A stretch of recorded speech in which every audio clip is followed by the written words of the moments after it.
How's that for a slice of fried gold? You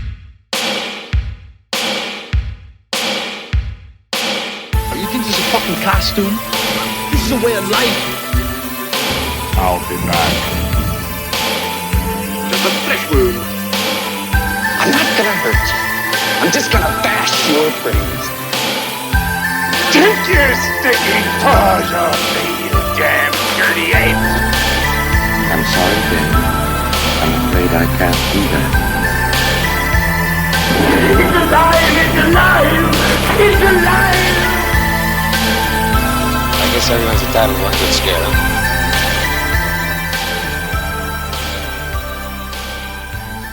Dead or alive, you're coming with me. That's what I say to your mom, Justin. Nice. That really doesn't make any sense, but It's actually kind of dark when you think about it. It does make sense. It's just filthy. I'd buy that. I'd buy that for $1. Oh man, I still have the was it the first episode Todd ever did with us? Probably not, but when he gave us the framed comic that he signed as though he wrote the comic, but it says I bought this for $1. I play it for laughs, man. gentlemen. I play it for laughs. do you? You're a professional comedian. You put air quotes around that, right? I mean, to be professional, you do have to get paid for it, I think. I've been paid for it, but not on any sort of consistent basis. I'm semi-pro. In that case, I'm a professional landscaper because I've definitely cut grass for money and sometime in the last 40 years of my life. So, All right, Gary's a professional prostitute. that's true. Yeah, I don't make nearly enough money for the amount of dicks I suck, but it's Wow, that's where we're going. Happy Pride Month, guys. I didn't say anything was wrong with sucking dick. I just, I do it for, well, obviously not for money. I guess I just like sucking dick. I don't know. We have gone off the rails. Can we please start this podcast episode? What I'm trying to say is, I think I like it. Well, hello and welcome to Cinema Shock, the podcast dedicated to exploring the stories behind your favorite cult and genre films. It's Pride Month, and you know what that means. Now discovering himself. Is this going to even drop on Pride Month? No, it's not. So It'll drop on July 1st, I think, actually. Okay. So, no, Pride Month is over. Anyway. Sorry. He's your co-host, Gary Horne. Yep, that's me. I had to finish your intro for you because you got sidetracked. I'm your co-host, Justin Bishop, joined as always by our good friend, writer, comedian, ROBOCOP fan, apparently because he watched the remake. Instead of the original, Todd watched the remake. Yeah. Mr. Todd Davis. I only watched the remake. I really thought Paul Verhoeven directed the remake. I'm sorry, I was confused. That's going to happen at one point during this podcast. Todd's going to watch the wrong movie. I guarantee it. If this podcast lasts long enough, Todd will watch the wrong movie one week. It's going to happen. I'm confident in that as well. Let's go ahead and start taking bets, fellas. Let's get some skin in this game. Oh man. So this is our second episode rather of our Paul Verhoeven series. So yeah, when we last left Paul Verhoeven, he was abandoning his home country of the Netherlands. Is that a country? Is that a region? The Netherlands. Oh man, why you got to do that? I don't know. Testing your geography here. What do you guys know about the Netherlands? It's Holland. Jack shit, apparently. Yeah. It's Holland. Yeah. Holland is the country, but the Netherlands is the same thing. It's a region. I don't know. It's confusing. The whole thing is confusing. It's the Netherlands, but it's Holland, but the people are Dutch. All I know is that weed is legal in Amsterdam. There you go. And also California. Anyway, where was I? Paul Verhoeven was leaving the Netherlands to try his hand at filmmaking in America. So this is kind of recap for last episode, but he was frustrated with trying to secure financing for his films from a conservative Dutch government. And then he had his first American co-production turn into a major financial disaster. Verhoeven kind of felt the need to immerse himself in American culture if he was ever going to successfully create films for the American market. So he packs his bags, he boards a plane, and he plants his stakes in Hollywood. And then shortly after arriving in Hollywood, he had kind of his first break. He had the chance to direct an episode of an HBO TV series called The Hitchhiker. The Hitchhiker was this horror anthology series that ran for 6 seasons from 1983 to 1991. Had you guys ever heard of this TV show, The Hitchhiker? No, I had not either, and it's not on like HBO Max or anything. It's probably a weird rights thing like Tales from the Crypt, but I had never heard of it. So I got a little curious about it, and I started digging a little bit. And by digging, I mean looking it up on Wikipedia. So the first season of it was only like 3 episodes, all directed by the same guy. And then the second season expanded to a full 13. And I think every other season was like 13 episodes. And those first couple of seasons were directed mostly by like TV directors for hire. But by the third season, they started having some seasoned film directors work on a few episodes. They had like Mike Hodges, who directed Get Carter and Flash Gordon, did an episode or 2. Roger Vadim, who directed And God Created Woman and Barbarella, directed an episode of it. And that was all on season 3. And that's also, season 3 is also the season where Paul Verhoeven worked on it. Verhoeven's episode, which came towards the end of that third season, was called The Last Scene. And you can watch it on YouTube if you want. It's like 29 minutes long. I'll try to post a link like in the show notes here on cinemashock.net on our website if you want to watch it. But that episode told the story of a movie director who threatens his female lead to get her into the right mood, the right kind of mindset to be in a horror movie. However, in the last scene of the episode, she turns the tables on him. So, typical kind of Tales from the Crypt, Twilight Zone, kind of twist at the end. Yeah. And the story suited Paul Verhoeven, who had a penchant for strong, intelligent, resourceful women in his films. But really the reason that he took the job was to kind of test himself. He wanted to know whether or not he'd be able to direct an American crew. Because remember, Paul Verhoeven English is his second language, but he's not very good in speaking in the English language at this point in his career. He's pretty good at it now, but with an adorable accent that Gary did a great job of mimicking in our last episode. Well, thank you. It's very kind of you. So Paul Verhoeven really wanted to take this gig as kind of a trial run for himself. Turns out he was able to successfully direct an American crew. So it was time to find his first Hollywood feature. So when he got the script for what was to be his next film, he initially threw it across the room after reading only 20 pages of it. He's like, fuck this is shit. He actually, those are his words. He's like, this script is shit. He threw it across the room and he kind of dismissed it as just another formulaic sci-fi action movie.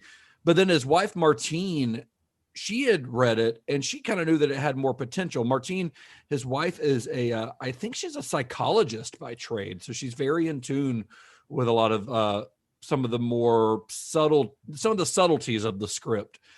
So she took it out of the trash. She convinced her husband that the story had a lot more layers than he was seeing. You need to read this whole thing. You need to really see that you can put your spin on this. It has a lot of potential for satire, especially of American politics, Reaganomics, corporate greed.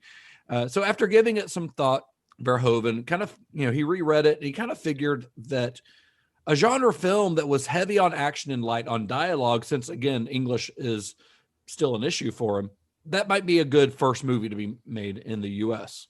Yeah, it turns out. I looked it up, by the way. I meant to tell you, psychotherapist was her official position. I don't know why I couldn't. I had to look at my notes to remember, but yeah. And you know what it is? It's the fucking title. That's what it is. It's RoboCop. RoboCop just sounds like a dumb shit movie. It's that's gonna come up over and over.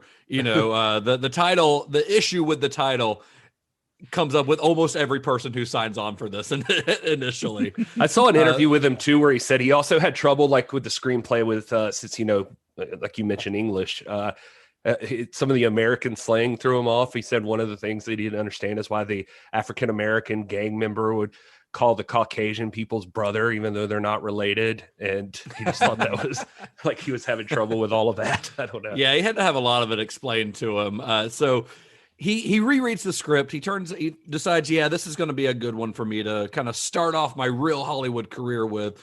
And it turns out that was a good decision, since the resulting film ended up being a major success, both critically and commercially, and became a cultural milestone when it was released in 1987.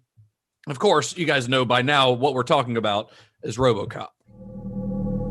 We get the best of both worlds. The fastest reflexes modern technology has to offer, onboard computer-assisted memory, and a lifetime of on-the-street law enforcement programming. It is my great pleasure to present to you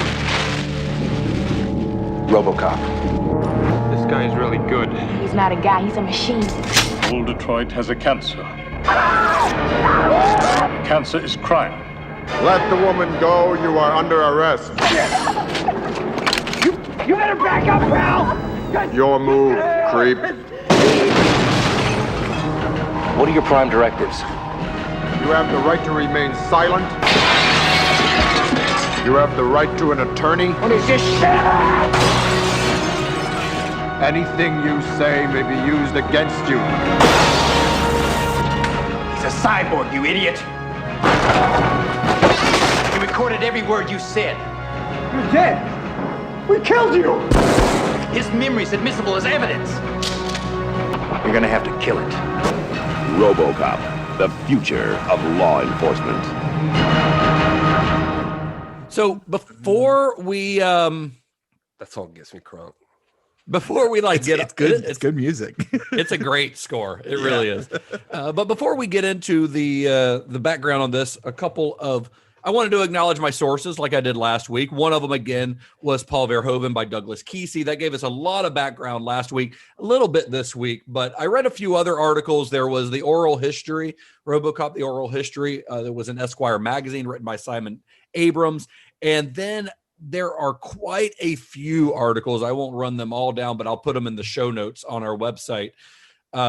Where you can read them online, but there's a lot of articles in Cinefantastique magazine and Starlog magazine. There was an entire issue of Cinefantastique dedicated to ROBOCOP. Nice. So there was a lot of very cool information in those that, unfortunately, they're very out of print and are quite pricey if you want to buy them online. But luckily, people have scanned them and put them on archive.org, so you can find them. So I'll link to those on if you go to our website so that you can read everything about it. But I just wanted to acknowledge those because I think it's good to kind of give props to the people who did the real research, and I just kind of cobbled all together all of their ideas into what's become this episode. That's pretty much our show. That's what happens. That's pretty much what we do. Yeah. So I've been kind of bad about acknowledging the sources in the past, so I want to kind of do that. Yeah, we're taking. I'll acknowledge my sources. It's the internet.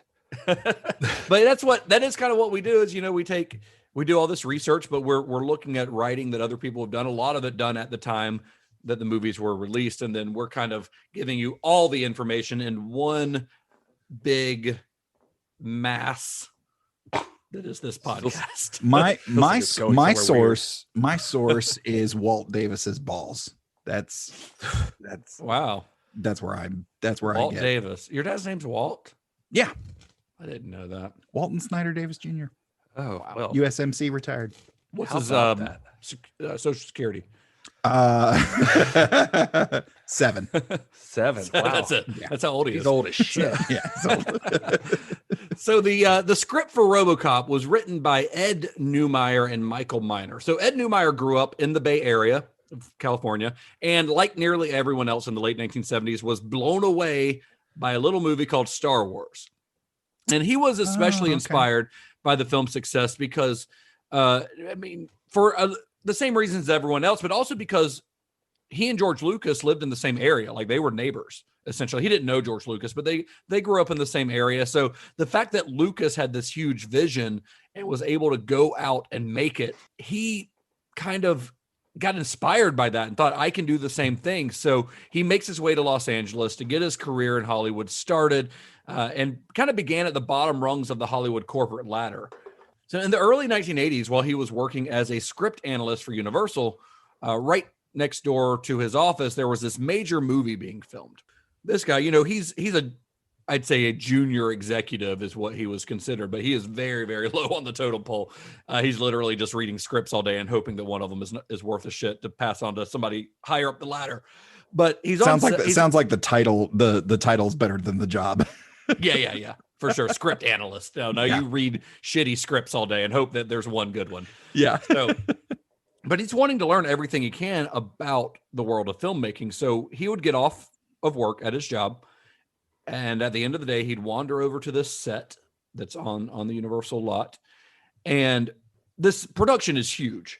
And because there are so many moving parts on the production, nobody really knew that he wasn't supposed to be there because he was already on the lot. So it's not like he had to get past security, so he would just kind of wander over, and everyone just assumed that he worked there. So he actually started working on the set. He was essentially a set dresser, where he was making garbage and things like that to make the set seem more lived in.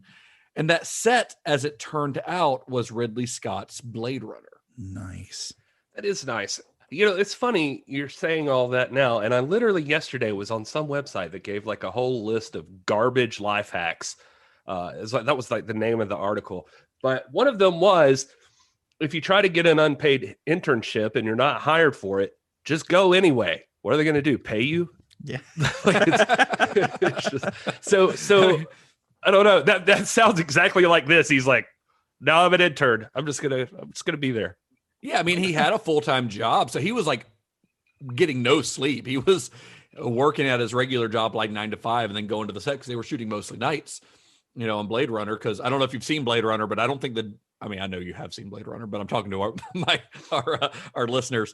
There are no daytime scenes in Blade Runner at all, not one. Really? So, yeah. No, it's all set at night. The entire movie's set at night. But in like 2049, there's a whole planet like in the day, or desert at least. Yeah, that's a different movie than what we're talking about. Yeah, I know. I'm just saying, like Todd looked like he was like trying to remember one. I was like, he might think of Ryan Gosling going to meet Harrison Ford. I often think of Ryan Gosling. Damn it, you took it right from me.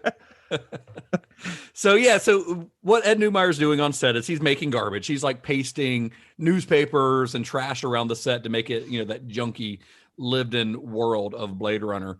But he didn't know what the movie was about at all. Like, he didn't know much about the movie at all. I don't think he knew that Ridley Scott was directing it, but he just kind of thought it looked cool and wanted to see what was going on. So he asked another crew member, he's like, what is this movie about? Like, what are we doing? And the crew member he talked to points over to Sean Young, who's on set, and says, that's a robot. He's like, well, that's not a robot. That looks like a person. And they explain, it's a cyborg. It's a cybernetic organism. It's a robot that looks like a person. And that's pretty much all he knew about the plot of Blade Runner. He knew that the film was set in the future. He knew that there were robots involved. But that was enough to kind of get his creative wheels turning. And then one night he's on set. It's like 4 a.m. and he's looking at one of the film's like props, that one of those famous spinner cars, the police cars that fly. And he gets this idea. It's like, a flying police car, a robot, all these things start, kind of going off in his brain. And the title ROBOCOP just like pops into his mind. He's like, I've never had anything like this happen before or since, where just like the idea just out of nowhere just comes to my brain. And then the rest, as they say, was history. ROBOCOP was born on the Blade Runner set. That's pretty cool. Yeah, that's it's easy to say, like, oh, it just came to me, like my creative juices started flowing. I ripped off all of these things from Blade Runner. No, it's not that. But I doubt that I would get much credit if I just said, hey, yesterday I was watching Jaws and I just thought of a new movie called Shark Cop. I mean, I would watch Shark Cop. Yeah, I am already in line for Shark Cop. So, yeah. So, well, that'll be the movie we make. We produce Shark it Cop as Cinema Shock. Cinema Shock Productions. I'm going to start writing the script right now. He's not joking. He will start writing the script. It's always like a story cred. So while researching story submissions for Universal, Ed Neumeier comes across, basically, when I say researching story submissions, he's watching a bunch of student films and like shitty movies, hoping that one of them, there's like a spark of something that catches eye. And he comes across the work of an aspiring director by the name of Michael Miner, who'd been paying his bills by directing music videos, mostly of rock bands there in the Bay Area. And Neumeier liked his work, so he asked this guy to meet. They meet up for lunch, and they realize, they kind of get along, and they realize as they're talking that they're both working on similar ideas. Ed Neumeier had this ROBOCOP idea, while Miner had an idea for something called Super Cop, which was about a policeman who wears a cybernetic suit. So he's not a cyborg, but he wears like a suit that enhances him, I guess. So they kind of decided, hey, let's combine forces and combine these ideas and work on something. Yeah, Michael Miner, for what it's worth, he was a UCLA film student as well. I mean, it's that got that connection to George Lucas again. I always feel like we keep going back to that. But anyway, he was on fire at the time. He had done like 3 short films, and like Justin pointed out, he was the director of cinematography for like 5 like projects, a lot of those music videos, I think. And Night Ranger, if anybody's curious, that's who he was primarily doing them for. He did a few Night Ranger videos. Did he do the Sister Christian video? I don't think he did Sister Christian though, which is weird. It was sad for him. That's the only one I've seen. But he was the only Night Ranger song I can I was name, about to say. I know when I looked it up, there were none of those songs I knew what they were. So, but he was a huge anti-system sci-fi fan, is how he self-described. So he calls himself, actually in one interview, a technophobe. He was a big activist and a protester back in the day, who protested like the Vietnam War, he said. And huge fan of Philip K. Dick. He'd written a screenplay for an adaptation of Philip K. Dick's Paycheck. And that almost is it the same one that ended up getting made? I don't think it's the same one that got made. Okay. But yeah, there is one eventually with Ben Affleck. John Woo, I think, directed that, or that might be right. But yeah, I don't think it's the same one that got made. He said his almost got optioned. Yeah, he was working on Super Cop, and then had that meeting with Neumeier. And his story was about a cop that wears a cybernetic suit, and it turns him into a sociopath. Like he just starts killing people and starts messing with his consciousness or his conscience, I guess.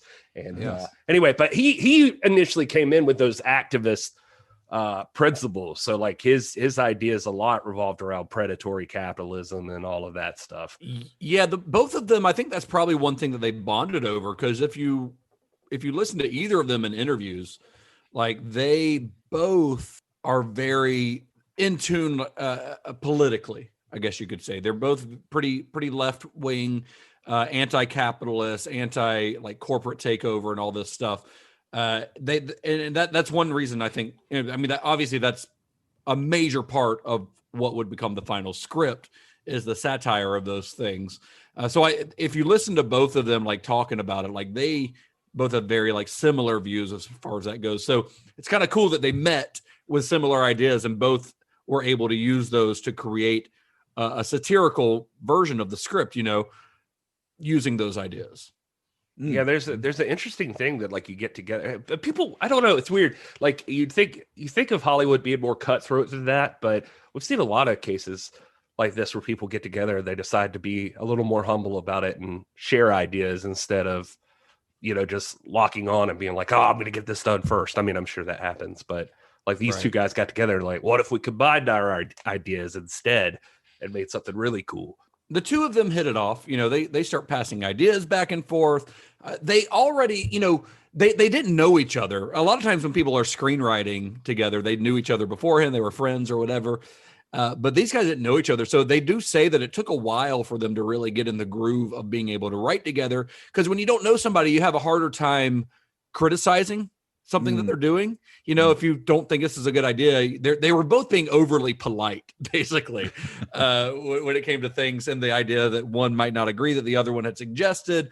But they got over that eventually. And they so Neumeier already had he had an outline for RoboCop. He had like 40 pages already written for RoboCop, but it was in this partnership with Miner when they really started bouncing off each other that the real writing began. And both of them had day jobs. They weren't doing this full time. Neumeier was still doing his script analyst thing. Miner was still doing his music videos and stuff. So they would spend nights and weekends working on the script, and they completed their first spec script in December of 1984. So, as much credit as we're going to get into this in a bit, but as much credit as you want to give the film's director for what would eventually end up on screen, I think you can't really overstate just how much of RoboCop's quality is based on the script by Ed Neumeier and Michael Miner. Because that satirical edge that, RoboCop is kind of known for, it's not like that came along later when Paul Verhoeven signed on. That was there right at the beginning. like in the script. It was always there. This was always their intent.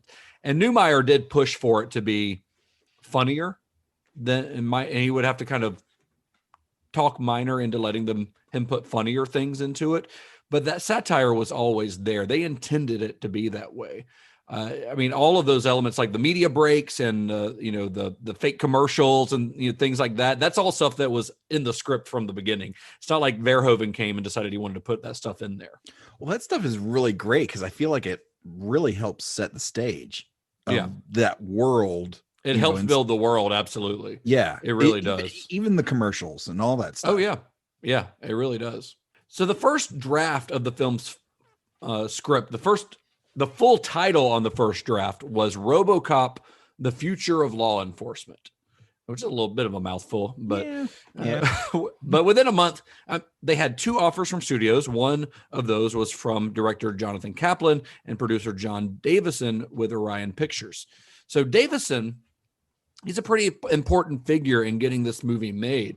He was an experienced producer who'd already, he kind of had mostly worked on exploitation and B movies, worked with Roger Corman a lot and his whole crew. He did stuff like he produced Joe Dante's Hollywood Boulevard and Piranha for Roger Corman. He did Ron Howard's debut film, Grand Theft Auto. He did Twilight Zone, the movie. He did Abraham and Zucker's Airplane and Top Secret. Like, he was pretty experienced by this point, but mostly doing like B movies.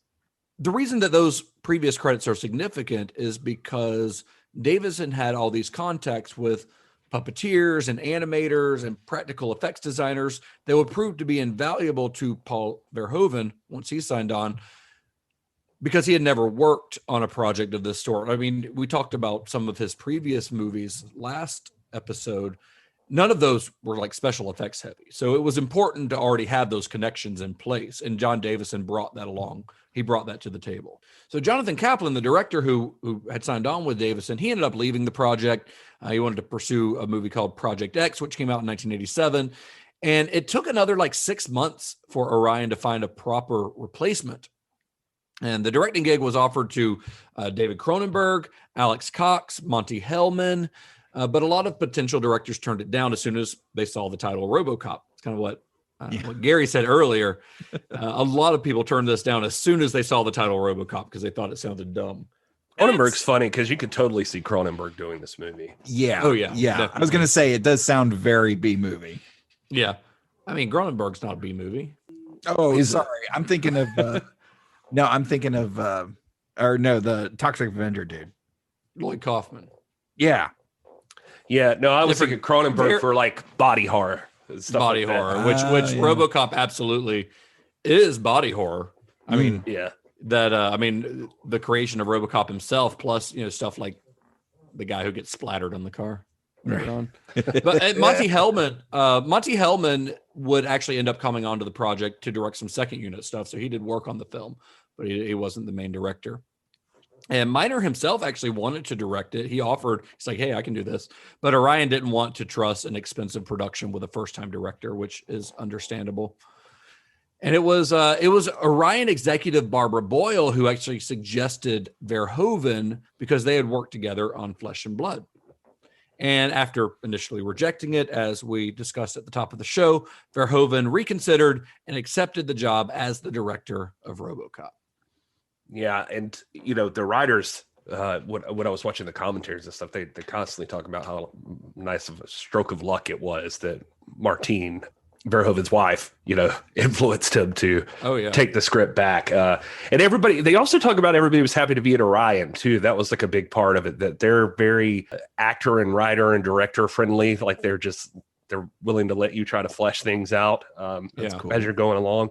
And because they said that they went through like several drafts, but everybody was like pretty understanding that they wrote a second draft, got some notes from Orion, wrote a third draft. And when Verhoeven came on, they did like a fourth draft.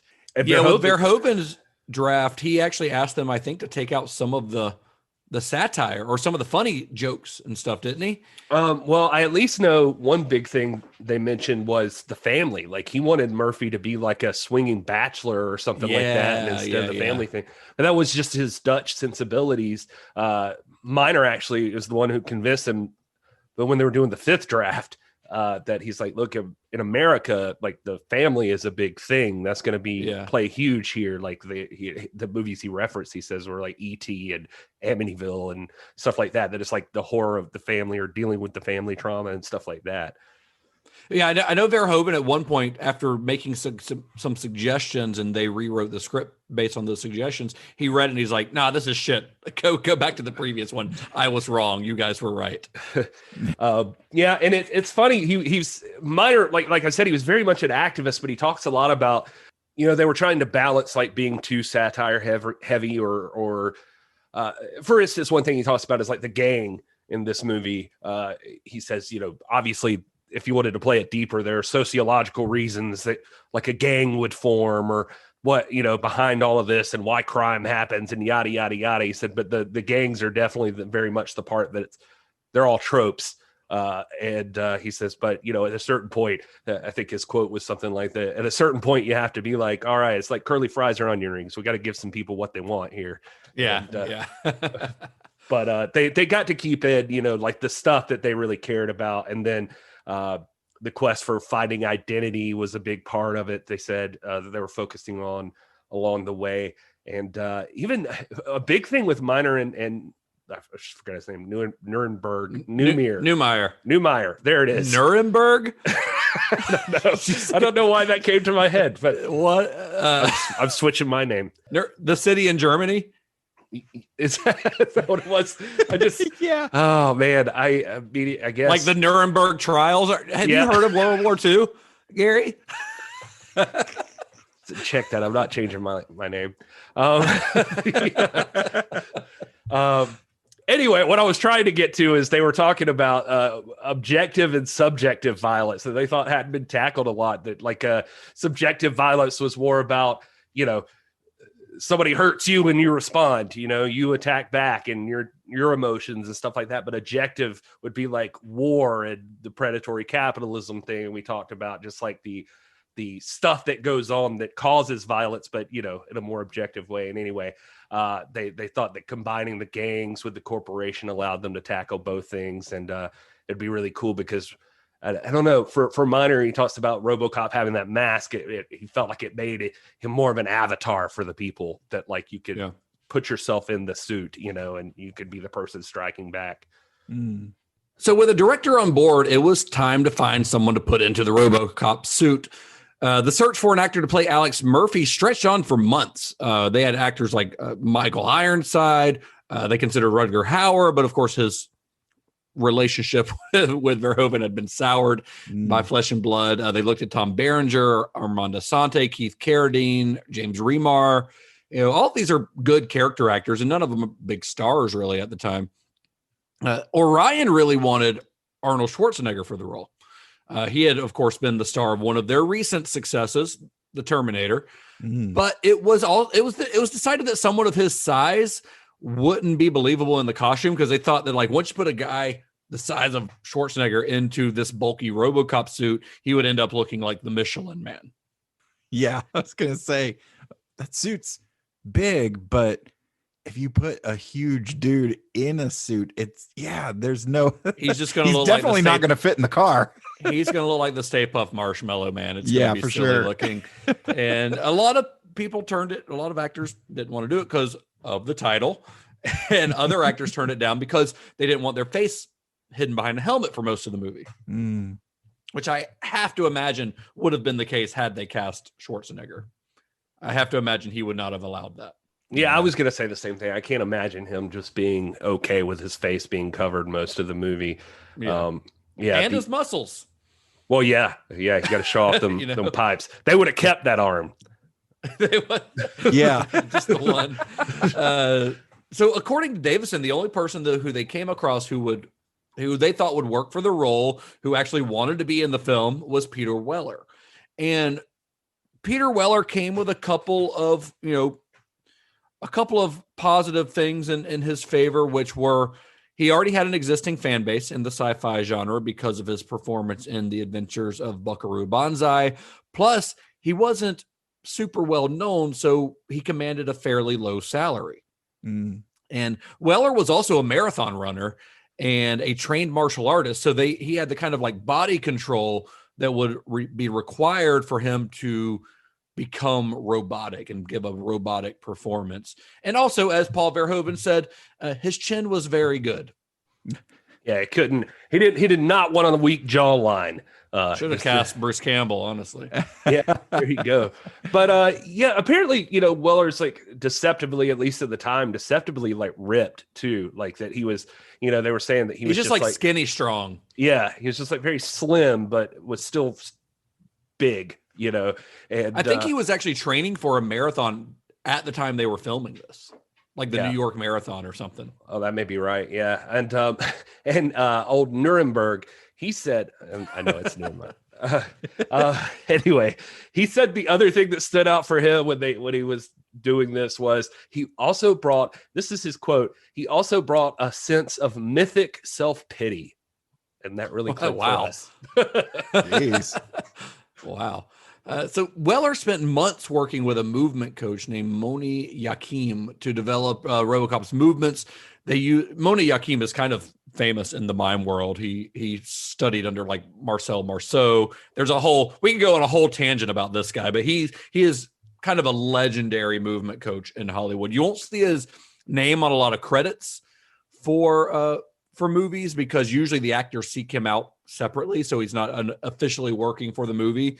But I mean, he's still working today. Like Oscar Isaac used him for Inside Llewyn Davis to get that like kind of defeated look that Llewyn Davis has in the entire movie. Like he went to this guy. So this guy's not just it's not like the guys on Planet of the Apes who teach the cast how to run around like monkeys. Like he's teaching you like how this character would move. Yeah. But in the case of RoboCop, it is more like this is how a robot guy would move kind of thing. So him and Weller, they practiced this for months. We'll dig more into the mime cult entertainment in our other spinoff podcasts, Mime Shock. That's what we'll call it. But they used a football uniform. Weller would wear like a football uniform to kind of approximate the finished costume because the costume was still being worked on. And then an actress by the name of Stephanie Zimbalist was originally cast as Ann Lewis, but she had to drop out because she had contractual obligations to her TV show, Remington Steele. The show had actually been canceled in 1986, but then it got revived due to its popularity. So she was actually still under contract and had to come back on the show. Dang. So cast in her place was Nancy Allen, who was initially reluctant because you're not going to believe this, but she thought the title RoboCop was stupid. But she read the script and she loved it. And Allen, who, she had done some stuff she had done Carrie by this point, other movies with De Palma. She was fairly well known at the time, but she was known for her long curly blonde hair. And she was asked to cut her hair short because Verhoeven didn't want her character to be sexualized in the script or in the film. And they cut her hair like 8 times before it got finally short enough to where Verhoeven was happy with it.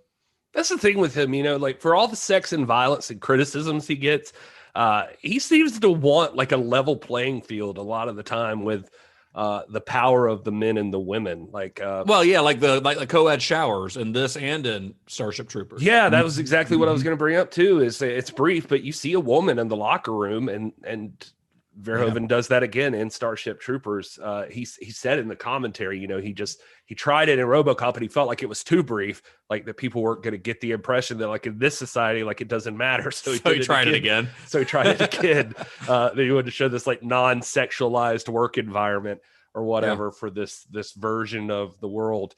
But even Lewis, in the script, they said Lewis was written, non-gender specific, like it was just Lewis. And and so it didn't have to be either or, but she was Brian De Palma's wife. I was reading that. I didn't realize that at the time. They right met before on Carrie, I think. But yeah, then they were married for a few years. Yeah, she did like Carrie and home movies, Dress to Kill, Blowout. Like she did 4 of his movies, I think. Yeah. But anyway, just a interesting side note there, because when you first see Lewis, like you don't even know.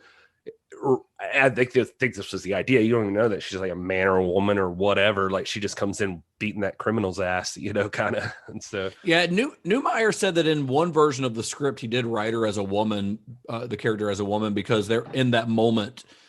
and maybe this was after Nancy Allen had already been cast and they were still doing rewrites or whatever. There was a moment where she like takes her helmet off and her hair like flows everywhere. Oh, nice. And he's like, "No, that's cheesy." And he took it out. Yeah, well, at some point they decided that like if she's a hot woman with big boobs or something, like it immediately becomes like a sexual thing between her and RoboCop or whatever. Yeah, that's actually very unusual for a movie at this time, especially like an action movie.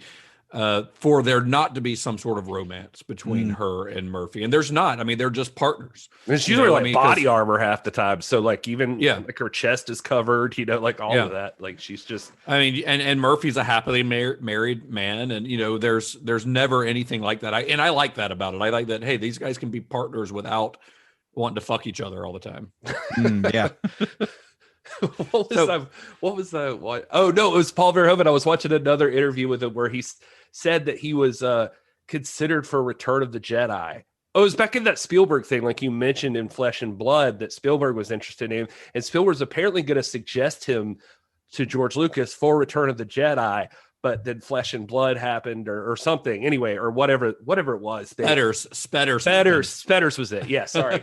So Spetters happened. And they were like, no, never mind. And they asked Verhoeven about that. And he's like, yes, well, I guess they just assumed that if I did the movie, the Jedis would automatically start fucking.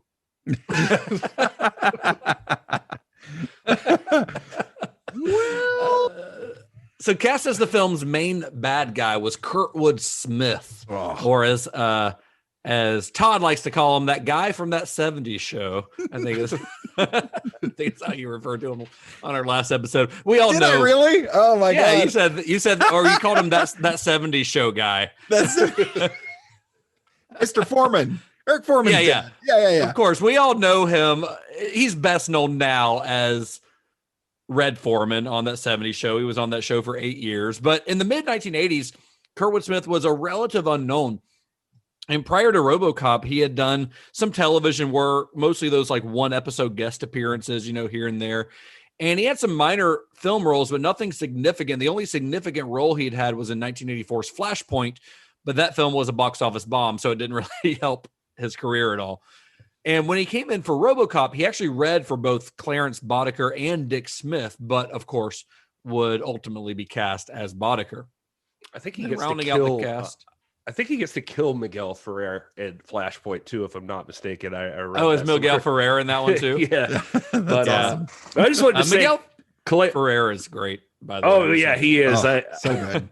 I just wanted to say Kurtwood Smith is a fantastic villain. Well, Clarence Boddicker is a fantastic villain, and you could see like how much thought, like when you listen to interviews with Kurtwood, like about how much thought he put into wanting him to be more of a revolutionary than a bruiser, and it's more creepy if he's smart, and you could see that with like Clarence Boddicker, and it's funny, like everybody that you hear talk about him on the from the cast in this movie, it's like he's the nicest guy in the world, but then when he's doing that role, he becomes a complete psychopath, utter slime. Yeah, I actually, my coworker, she's 20 and of course has never heard of this movie, and I was like, you got to see this, if nothing else, for Kurtwood Smith playing Clarence Boddicker, who is absolute slime, and it's actually a lot of fun. In one of the interviews, he had a quote. It was just like, "I love playing villains. When you're a bad guy, you get to do so many real nasty things. It's so much fun." He's like wringing his hands, just like he's happy about it. But like one of the ideas, for instance, like he just was blowing everybody away to be like real friendly, but then like there's a scene where he's in the police station where he's getting booked and he, spits on the paper or whatever. Supposedly, like that whole scene was just like he was supposed to go up and just say, like, give me my fucking phone call.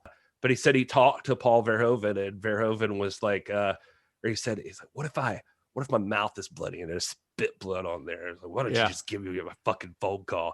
And he said that Verhoeven was just like grinning. It was like, you want to spit blood? Oh yes, I'm a fan of this. Verhoeven allowed the actors to do a lot of improvisation. He's a lot of the actors really like they kind of praise him for that he was very open to ideas, because later on, Kurtwood Smith, when he's talking to Dick Smith's secretary, and he puts the gum on the sign, like that was like an improv as well. that he's like, I don't know why I did it. It just seemed like a thing that Bodeker's an asshole, so it just seemed like a shitty thing he would do. I think that was his wife also cast as the secretary, right? Yep. Oh, is that his wife? Which makes that scene hilarious. Yeah. Because you got to wonder how many times he did that around the house. Studying for the role, honey. Yeah, come on. And then rounding out the cast, you had Ronnie Cox as Dick Smith, who was actually cast against type in this. He'd always played kind of like nice guy roles, but after this, and then Dick Jones. Then Dick. Oh, did I say Dick Smith? I said Dick Smith. It's Dick Jones. Dick Jones. You're somewhat of a Dick Smith, but that has nothing to do with this. So Ronnie Cox is Dick Jones, but yeah, he was also a villain in Total Recall. And between those two films, he kind of became one of the more like sought after villain character actors of the 80s and 90s. So then you had Miguel Ferrer as Bob Morton, Halloween 3's Dan O'Hurley as the old man. Yeah. Or I think he was also one of the iguana guys in The Last Starfighter, right? That's nice. That is correct. Yeah. Yes. Also Ray Wise. Don't forget Ray Wise. There's two Twin Peaks alums in this because Miguel Ferrer and Ray Wise are both Twin Peaks guys. That's true. There's a lot of Star Trek alum in this. Oh yeah. I was a bunch of Star Trek guys in this. Well, hold on a second, because all right. Well, so I mean, do you want to wait? Is this something you're saving? I had something for it. Just a second. I was just gonna, without getting ahead of myself, I was gonna say Ronnie Cox was famous for Deliverance and lots of character roles in the show. Like he was in the show Spencer, and he's also like a good dude. So he seems to really relish being a dickhead in this movie. When he's playing Dick Jones. So also interesting fact. I mean, it's Ronnie Cox and he's playing Dick. So I love that about him. But yeah, I saw a quote with him. He said, "The fun for me is playing characters. Not that I would ever turn down superstardom, but I would only use stardom as a way to get access to really great roles. I want to play everything." And so you can tell he's just one of those guys that's born to be like a character actor kind of guy. And then I was going to say, so he was Captain Edward Jellicoe. Yep. In Star Trek: The Next Generation. Okay. And besides Patrick Stewart and Jonathan Frakes, this is a stupid fun fact that I saw, was he's the only one to ever do a captain's log entry in the entire run of that series. So interesting. Mm-hmm. But yeah, Miguel Ferrer this was his biggest role at the time. He'd done a lot of TV and small stuff, but before this, his first major role arguably he was unnamed, I think, but he played a first officer with some lines in Star Trek 3, The Search for Spock. Mm-hmm. And Kurtwood Smith is the Federation president in Star Trek 6. Yep. Todd, am I still in your thunder? Did you have all these? No, go for it. You've got them. Go for it, man. Kurtwood Smith's also in Deep Space Nine and Voyager. And I think he does different voice characters in Lower Decks too. Yeah, he did a voice for Lower Decks. Who's played the most? Who has played from this cast? No. Who, just in general? I'm just curious if you guys know this bit of trivia, because I don't. We literally just talked about it, didn't we, Todd? It wasn't. Remember, it was in the one episode we recorded. What actor has played more different characters than anyone else in this the guy Star had Trek? played like Jeffrey 12. Combs. Jeffrey Combs is was up right there, but it's not him. It's actually somebody else. Now I forgot. Yeah, I forgot the guy's name, but he had but played there's like 12. there's like 2 or 3 that are in double digits, and of course Jeffrey Combs is one of them. But like there's 2 others. So yeah, I mean it's Star Trek's famous for those big ensemble of character actors. So yeah. I mean, Ray Wise is actually in Next Generation and Voyager. Is he really? Yeah. Mm-hmm. So yeah, Miguel Ferrer was the helmsman, and the captain, the police chief or captain or whatever, Robert Dupuy, is in Deep Space Nine. I think I want to say he's a Klingon or something in there. Peter Weller is in Star Trek Enterprise and Star Trek Into Darkness as the he's the. I remember in Into Darkness he's on Enterprise as well, huh? Yeah, he's apparently in an episode of Enterprise. Also, interestingly enough, RoboCop, his rules are called Prime Directives. So I have no idea if that's connected, but there's that too. For more Star Trek goodness, yeah, subscribe to Computer Resume Podcast. Yeah, Your host, apparently, Mr. Todd Davis. Apparently, Yes, it's yes, a rite indeed. of passage to be an actor that we give a shit about. That you go on Star Trek at some point.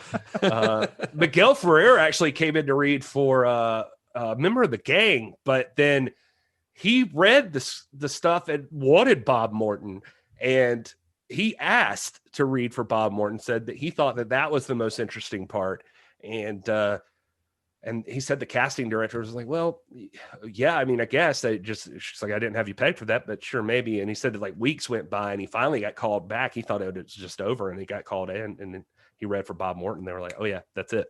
And yeah. And the bathroom scene with Dick Jones, there's the hair rubbing scene.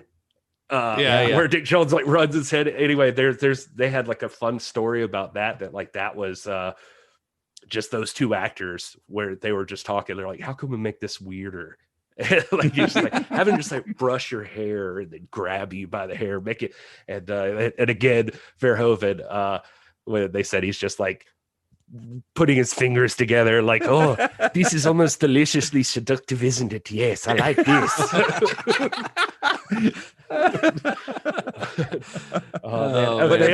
If I can just throw in a word about Miguel Ferrer, like he seemed, and of course, rest in peace. He seems like a really cool guy, but he's kind of got like the nerd cred, like the epitome of nerd cred for his resume. He's been in Marvel, DC, comic book stuff, sci-fi stuff. I mean, it's chock full of that. And it's always so fun to like either pick out his voice in a cartoon or to, see him, even if it's just a brief scene or one episode thing. You're like, there he is. I always love seeing him. He's great. I mean, his character, Albert Rosenfeld on Twin Peaks is just one of the great Twin Peaks characters. And I'll always love him for that. Yeah. Kurtwood and Miguel both have a great story that I've seen them both tell in interviews where about Verhoeven not getting that, again, back to him with the script and not understanding the English. And he didn't know what the word bitches was necessarily. So he didn't realize that it was like not a flattering term for women. So they said that like in the scene where they're in there, and he's got the two call girls with him that like on the set, like Verhoeven's just sitting there and he's like, okay, you stay, bitches leave. And then the bitches, you're going to leave over here. Okay, bitches. Wait, bitches, hold on. Yost, do you think the bitches leave here? And he said, Yost is the same. And he's like, Yost is like, yes, I think bitches. Yes, bitches will leave here. You leave here, bitches. And they're like, okay, bitches, you can go. And he's like, at the end, they're like, all right, that's a wrap on the bitches. Oh, God. Oh, that's great. So principal photography for RoboCop began in August of 1986. And despite the film's Detroit setting, the majority of the film was shot entirely on location in Dallas, Texas. There are a few other scenes like the final battle between Boddicker's gang and RoboCop in the steel mill. That was filmed in Pittsburgh, but like 98% of the film was shot in Dallas. Detroit itself was thought to be unsuitable for filming because it had a lot of low, featureless, indistinct buildings. And Verhoeven really wanted a location that was more modern. One felt that like it could be in the near future. So Dallas City Hall they used for the exterior of OCP with matte paintings used to make it look taller. And then the Renaissance Tower, a skyscraper in downtown Dallas, stood in for the OCP interiors. And the production designer who was responsible for the film's look was William Sandell. This was pretty early in Sandell's career, but he would go on to work with Verhoeven again on Total Recall.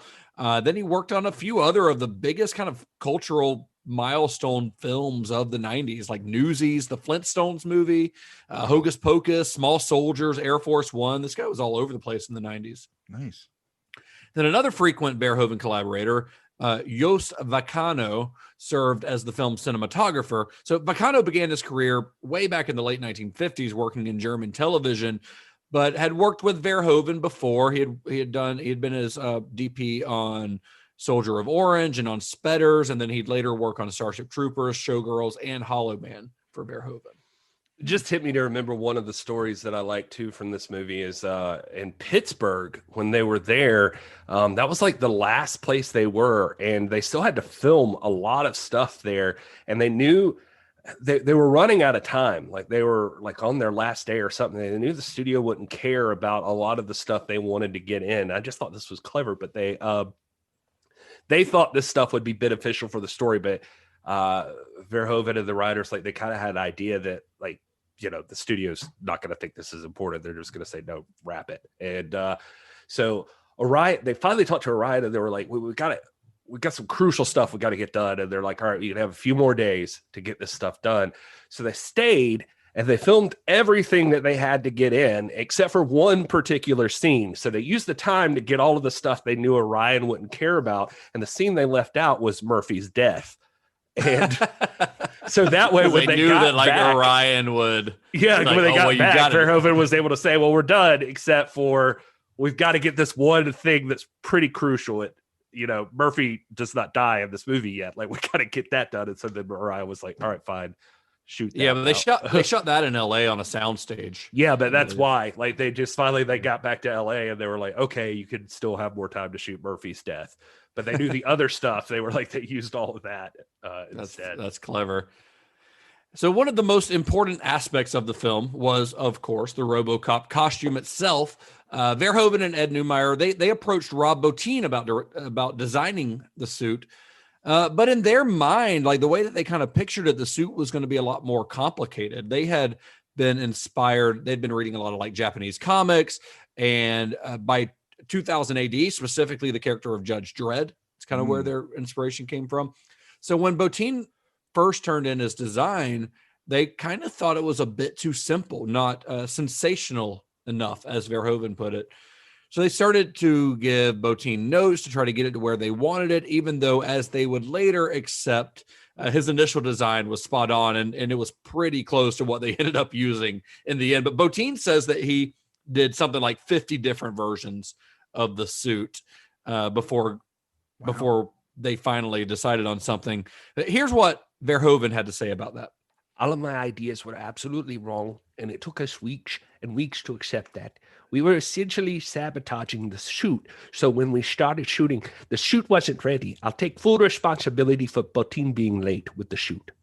Yeah, so they were like a good month into filming before the RoboCop costume was actually finished. It was supposed to be done a month before shooting began. And that didn't really affect the shooting schedule of the film because they were shooting all the other stuff with Murphy out of the costume. But it did deny Peter Weller the month of rehearsals and the costume that he had been expecting. So as we mentioned before, he had trained with Moni Yakim using football pads to kind of approximate the suit. But the final suit was a lot more cumbersome than football pads, and it required some additional practice.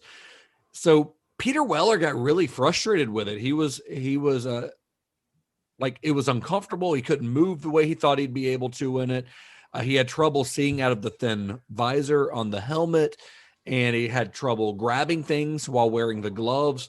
It took them a couple of hours to put the costume on him, and then he reportedly lost several pounds just due to fluid loss from sweating in the thing so much. You know, as they go along, they get better at applying all this stuff or like getting it on there. But that first time, at least, I know I saw in the I want to say it was the commentary that Verhoeven said it took 11 hours to get that suit on him. Jeez, and to get him made up. And the first scene that he did was the one where he first comes out, like where you first kind of see him and the captain's throwing the keys and he catches the keys. And he said it was just like the most frustrating scene to shoot too, because he catches those keys, but those gloves are like rubber. And so the keys just kept bouncing off of his hand. And so like it took take after take after take after take. So Weller was so frustrated with it that it actually caused a major rift between him and Verhoeven, to the point where, because of their fights, producers shut down the production for 2 days and then fired Peter Weller. So and they reportedly nearly hired Lance Henriksen as a replacement, but the suit had been made specifically for Peter Weller. It had been made to fit his body. So they kind of had to get Peter Weller and Paul Verhoeven to make up. And these fights with Weller might have been what led Verhoeven to kind of getting this reputation for being verbally aggressive and antisocial on set. But according to other actors, though, that just wasn't the case. There were reports of that, but both Kurtwood Smith and Nancy Allen spoke very highly of Verhoeven. Allen said he would only yell when he was getting impatient about the speed of filming, like, why are we not shooting? But that was towards the crew necessarily and not towards the actors themselves. We brought up Rob Bottin. We kind of breezed over that, but we brought up Rob Bottin, it seems like several times on this podcast, although I think this is the first movie we've talked about where he's officially been a part of the crew. When we did Dante, I think he was on Piranha. Like he was there. That was on the old show. I mean, on this show. Oh, Jesus. You're right. That wasn't the show. I'm getting confused. I apologize. Yeah, so this is the first one on Cinema Shock that we've talked about with where Rob Bottin, he's helped out other, like when we talked about Creep Show, for instance, Tom Savini called Rob Bottin up to get some advice on how to create Fluffy, but this is the first one where he's actually been credited. But there's a reason that his name keeps coming up, and it's because he's one of the best special effects artists in the history of film. So on this movie in particular, in addition to designing and creating the RoboCop suit, Bottin was also responsible for the film's special makeup effects. One of the most complex of, there's a lot. So one of the most complex scenes, effect scenes in the film is the death of Murphy. Gary mentioned earlier that it was filmed in California. They have filmed it actually not on a soundstage, I think before, but it was actually an abandoned auto assembly plant in Long Beach. But they built a raised stage that allowed operators to control the effects from below.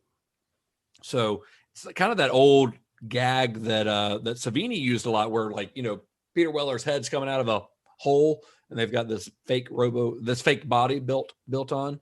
Yeah. And then they would, as the arm gets or the hand gets shot, it would blow up or whatever, and the arm would fly off.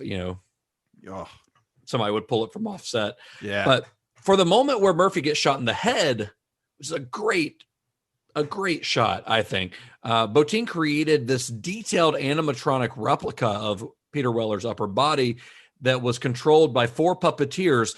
So the head was foam latex. It was a mold of Peter Weller's face placed over a fiberglass skull that contained a squib that could be triggered in sync with Kurtwood Smith's gun going off. Wow. And it's so well done. Like the way the camera pulls around it, I think it's one of the cooler effects in the film that you kind of take it for granted these days, I think. But if you watch it with that in mind, you're like, man, that's pretty rad, because you see him screaming. So they had to make this like a really detailed face. Yeah. Yeah. And then it pans around, then you see the whole burst out of the back of his head. It's really a really great moment, a really great effect, I think. Yeah. And for him, and it's so eerie too, when he's dead, but his head just hits the ground with eyes wide open and, just the gaping bullet hole. The hole in his forehead. Yeah. Yeah. Well, I was watching this with the wife and mentioned to her that, I remembered when I was a kid, when this movie would I think my parents had rented it or something. I don't remember how I was watching it. For some reason I was in the room, because I'm sure we'll get into this, but let's not pretend like kids were not included in the advertising for this film. But I remember this being one of the scenes in movies where I was like taken out of the room, or like, you got to go somewhere else, or you can't see this, or we got to fast forward through it. It was like, I could not watch Murphy get killed. I didn't see that scene until I was like way later on. It's a rough scene, and it's purposely designed to be very hard to watch, I think. Yeah. And anytime that you read about RoboCop, if you start like reading about people's analysis of it or whatever, one thing you see pop up a lot is the supposed Christ allegory. Mm-hmm. And this is the scene where that idea sort of begins. This is the crucifixion scene, because this movie is about this guy who gets crucified. He's gone. His family and friends are going on without him. Then he comes back as like a savior, right? And there's a moment in this scene where he's on the ground and he's basically in a crucifixion pose with his arms out. And later on in the movie, you see him quote unquote walk on water when he's going after Boddicker. It's really just walking across shallow water, but it's designed to look like he's walking on water. Oh yeah, there's definitely like when you're watching the commentary and like Neumeier and Verhoeven are both on there, and Neumeier's like, "Oh, here comes our stigmata." And they definitely talk about like, here's the centurion, he's shooting the nail into the hand, and like they're very much like open about like, yes, this is exactly what this is. He says, I think his literal thing is, this is the modern American Jesus. Yeah, I've actually got the quote here from Verhoeven. So I didn't put this in our notes, so Gary doesn't have this to do his Verhoeven voice. But this is a quote that I have from Verhoeven. He says, "The violence in the film is amplified because I thought it had to do with Jesus. Murphy, when he's still Murphy, is crucified. That's why the killing of Murphy is extremely violent, especially in the original version. I thought I could move from there into his resurrection. RoboCop's an American Jesus." And that's something you see him say a lot. Like, this is the American Jesus, which is telling because he's not just saying RoboCop is Jesus. He's saying RoboCop's the American Jesus. This is a Jesus who, like, as you watch the movie, like, he's not out to forgive people, right? He's not out. He doesn't try to forgive Boddicker. He's not even He's not even interested in arresting. That's the one he leans on. Jones. In the commentary, he leans on, "I'm not going to arrest you anymore. I'm going to kill you." Yes. And he's like, that's American Christianity. Exactly. Yeah. He's out for blood, that's the American way. And it's funny because, I mean, this is not just some random thing. Like, this is just the tip of the iceberg when it comes to Verhoeven's fascination with Jesus. I mean, we briefly mentioned this on our last episode, but Verhoeven wrote a book about Jesus, like a scholarly book about Jesus that looks at Jesus as a historical character. He worked on this book for years, not looking at Jesus as a divine being, but as an actual person who lived, and where the myth of Jesus came from these historical records. Wow. He's also a member, like literally a card-carrying member of the Jesus Seminar, which is a group of biblical scholars that are devoted to getting an accurate picture of who Jesus really was. And for a long time, Paul Verhoeven was the only like non-clergy member of the Jesus Seminar. Wow. Because he took it that seriously that they allowed him in. It's kind of cool. Yeah, it's really cool. I mean, his book it's called Jesus of Nazareth, but he's been trying to get it made into a movie for like a decade now. Oh wow. Nobody wants to fund it. It'd be kind of cool if they did sort of an homage to Ten Commandments, where Verhoeven like walks out through curtains like at the very beginning and gives like the big speech before they do the whole thing. That would be a thing that they could do.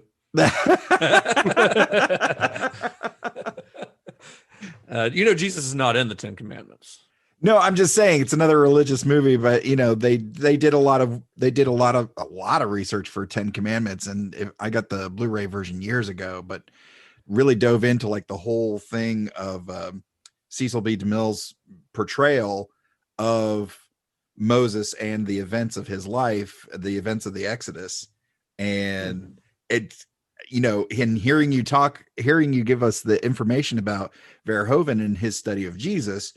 It'd be kind of cool if they did make this into a movie, if it was kind of similar in structure to Cecil B. DeMille's I mean, I'd almost rather see it as like a documentary, honestly. Not that Verhoeven's, I mean, he's done documentary very, very early in his career, but he's not a documentary filmmaker, but I feel like it lends itself more to the documentary, right? The kind of structure. Sure. So another fan favorite effect in RoboCop is, my personal favorite probably, is Emil's melting mutation. It's so good. It's so memorable. It was inspired by the 1977 film The Incredible Melting Man. That's where Rob Bottin kind of got the idea for the design. Whoa. And he designed Emil's prosthetics, and then he built them out of foam latex. But each piece was kind of painted differently to emphasize just how quickly Emil was deteriorating. And for the scene where he actually gets hit, like the prosthetics were applied to an articulated dummy, and they loosened the head so that it would fly off. But then when it rolls over the hood of the car, that was just like a happy accident that it happened to roll that way. It was supposed to come off, but not necessarily like that. And then they completed the effect by showing his liquefied body, which was made of raw chicken, soup, and gravy, washing over the windshield of the car. It's a great moment of editing and effects like coming together, and it's super gross. And I love when Ray Weiss comes up to him. He's like, "Get off me, man!" Like, who wouldn't so have that? gross. That lip hanging so off, gross, and yeah. he's got the thumb with like the nail still attached to bone or something, and like the thumb's like pulling away. It's really gross. That's Paul McCrane. He was he's a character actor too. Like, I mean, all these guys are really, and he I actually know him more from, I used to watch the show ER, and he was like a big role at ER. Oh, really? But that's where he was. But yeah, this was the scene where when they were shooting this, or when they would play it later, it got the most cheers from the audience, like the most laughter and applause and like excitement. People loved it. And the MPAA wanted to take that out. They were like, that's too much. You got to get rid of that. And it was actually the time they said that like Orion, like even the executives there came to bat for them. And we're like, you're not taking out like the scene that gets the most reaction in this movie. Like you can't remove that. Well, of course, we can't talk about the effects of RoboCop without discussing the Ed 209. What's that stand for? Enforcement droid. Enforcement droid 209. So Phil Tippett, who's another legendary effects artist, was responsible for the preliminary sketches of the Ed 209. You guys know Phil Tippett, right? He worked on, he won an Oscar for Star Wars, or he did the AT-ATs and all that stuff. Oh yeah. But it was so he worked on this, and it was actually a designer named Craig Davies who designed the full scale model of Ed 209. So the fully articulated fiberglass model of Ed 209, which is the one they use when he's not moving, it took 4 months to build at a cost of $25,000. It stood 7 feet tall and weighed almost 500 pounds. Obviously, they can only really use that in scenes where it's not moving. It's not like an animatronic or anything. It's just essentially a statue that they can move around. You see, but for scenes, you see stuff like that all the time now at cosplay at different conventions. Well, yeah, for real. But for scenes where Ed 209 moves, they use stop motion animation, and Phil Tippett was the lead animator on that. But it was Craig Davies who spent an additional 4 months creating two 12-inch replicas of the Ed 209 for the animated sequences. Yeah, Phil Tippett, I was about to say, no, we've talked about it, but it was the old show. He did Piranha, like he was on Piranha, and he was on he was considered for Jurassic Park, or like he did work Jurassic Park, and then they replaced his work with Stan Winston. Right. So crazy, but yeah, an amazing dude. And still online, I see people talk shit about this, and I get it. You could tell why this stop motion, but it's fantastic to me. Like I love the look of it. I mean, it's not, it doesn't look real, but who cares? I mean, it's got a charm to it that I really like. I feel like they matched it up pretty damn close. Like it's pretty impressive when you think about it, dude. Before computers could do all of this shit, they put like a miniature in front of, the backlit screen of the guys like in the boardroom reacting to him walking or whatever scene you've got to do, like when RoboCop blows him up and stuff, and you're just like stop motion animating. That's pretty fucking fantastic. Like it's going all the way back to King Kong when they did shit like this, like that. It's it's I don't know, man. It's so clever and so cool. For what it's worth, Ed 209 was based on a Huey gunship, I think, is what I saw. That was part of that whole military industrial complex, like like the corporations taking over the military and all this stuff. But just really, really cool. Also, just in general, I mean, this movie at its base level, and like probably what a bunch of people would have got from it, and especially at the time, is the action from it. And it's just like got such great stunts and explosions and stuff. There's this scene, like legitimately, I was so happy to find this. There was the scene where the gang gets back together, and Kurtwood Smith like pulls up, and he's got the cannons that they use, and they're like hanging out on the street, and the street's just chaos, and they're just like blowing shit up. The one dude has his new SUX 9000 or whatever it is. Yeah. Drives up and Kurtwood blows it up or whatever. So they're shooting those cannons off. They blow up the one building. And in the scene, I think it's Emil who shoots it. He's like, guys, heads up. And he like shoots it. And you see like Ray Wise and Kurtwood Smith like on the street standing next to it. And the building blows up beside him. I was like, holy shit, that took some incredible planning. But did find interviews with the both of them where they said that actually that was a bigger explosion than anybody had planned on. That's why you see them all running away during that. Yeah. And Ray Wise says that like Kurtwood, his jacket caught on fire and Ray Wise got debris stuck in his cheek. Like from the explosion. Wow. Jeez. And they came over. He said it wasn't like bad, but like they came over and like took care of it. Like, okay, so we are going to give you guys stunt pay as well. And so which is like $400 or something, right? Yeah, it was 600 because Ray Wise was like Ray Wise was like at the time, he's like, I saw that $600. And he was like, they give me an extra 600. I was like casually trying to like put myself in scenes that would potentially like have to give me stunt like credit. $600 is not enough to get blown up. Well, for him at the time, apparently he was just like, all right, whatever, I'll take the check. Like, let's do. Pretty sure they won't kill me. Hopefully. So the film's over-the-top violence made getting an R rating pretty difficult. When it was originally submitted to the MPAA, it got that dreaded X rating. And it had to be resubmitted several times before finally getting an R rating.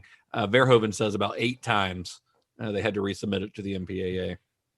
One of the scenes that the MPAA took issue with was the one where Ed 209 shoots the OCP, the junior vice president executive, that scene. Yeah. The MPAA made the filmmaker shorten the scene with less shots and less blood bursts, which, according to Neumeier, actually made the film feel more violent. Because the way the scene was initially designed was to be so over the top as to be comical, which makes the line where Bob Morton calls for medics at the somebody end. Get a fucking paramedic. Yeah, it's like kind of a punchline, because yes, because it's obvious that the guy's far beyond the help of medics. But once they made it less violent, it also made it quote unquote less violent. It actually made it less funny, so it felt darker. Yeah, because it's no longer funny. It's just a guy getting murdered. Yeah, if anything, before though, like because I think we probably all watched what would now be the director's cut or whatever of the film. Yes, but like I said, I watched it with the wife, and during that scene, like she has not seen RoboCop in who knows how long, so she was watching it, and when that dude gets shot up, she's just like watching it happen, and she's just like, oh Jesus. Oh Jesus! She just keeps going. Keeps going. Like, oh my God, why? So the MPAA also had an issue with the scene where the mutated Emil gets disintegrated by Boddicker's car. But I think, Gary, you brought this up before. Verhoeven and Orion actually stood their ground and refused to remove that scene because it always got the best laughs during their test screenings. But eventually, RoboCop did manage to get an R rating. It was released on July 17th, 1987, and it exceeded expectations. It came in number 1 at the box office with an $8 million opening. By the end of its theatrical run, it had grossed over $53 million in the U.S. and became the 14th highest grossing film of 1987. Now, 14, that's I guess it depends on how many movies were released that year. That doesn't sound like super great, but if you look at it, like if you look at a list of films from 1987, first of all, it was an insane year for movies, like one of the best years for movies. Oh yeah. But if you look at like, with the exception of probably like Lethal Weapon and Predator, none of the other movies that outgrossed RoboCop that year have had the same kind of like lasting cultural impact that it did. So box office numbers aren't the be all end all of everything. But I'd have to look back to see what the number 1 grossing film of the year is. But 3 Men and a Baby. Was it 3 Men and a Baby? It's 3 Men and a Baby. So yeah. So I mean, and there's not nearly as many horrific deaths in that one. No. Directed by Spock. Spock. Yes. Leonard Nimoy. Well, and the thing is, what Justin's talking about is like, I mean, it's 1987 was just ridiculous. As far ridiculous. So I've been looking at the top 10 is how I knew that. I just happened to type Beverly it in. Hills Cop, Fatal Attraction, Good Morning Vietnam, Moonstruck, Good Morning Vietnam, The Untouchables. Yeah. Lethal Weapon, The Witches of Eastwick. It's like a lot of stuff, but also like Full Metal Jacket, The Lost Boys, Predator, Wall Prince of Street, Darkness. Moonstruck. Yeah, The Running Man with Schwarzenegger was in there. It's crazy what movies came out. It's like literally a shit ton of movies that you still know what they are today. Yeah, Raising Arizona, Evil Dead 2. I mean, it's like 1987 was huge. So to be the 14th highest grossing in that particular year is actually pretty damn good. But like I said, most of the movies that are in the top 10, I mean, yeah, they're great movies, but we're not talking about all of them the way that we're talking about RoboCop now, you know? Yeah. So when it was released, the film received generally positive reviews from critics, and you know, it's hard for me to fathom, but I'm willing to bet that there are still some people on the internet complaining about RoboCop.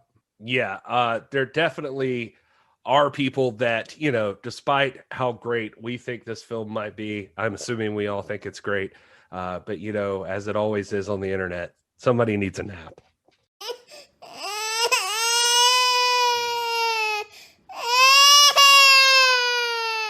So I'm deciding the way to start this off. So I'll start it off easy because we do live in a culture that right now, apparently a lot of reviews I picked up were like over the past like couple of years.